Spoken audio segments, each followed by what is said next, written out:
Hotel ప్రారంభిస్తే మీ licence చూపించండి. ఈ పనులు ఎవరు చేస్తారు చెప్పండి?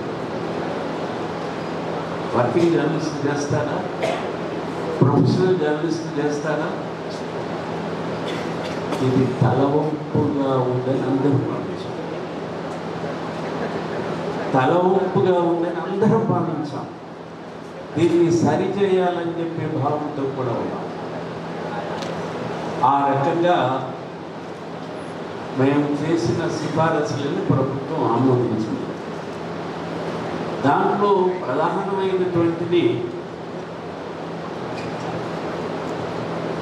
ఈ రకమైనటువంటి ఎడ్యుకేషన్ సిస్టమ్ మన దేశంలో ఎక్కడా లేదు.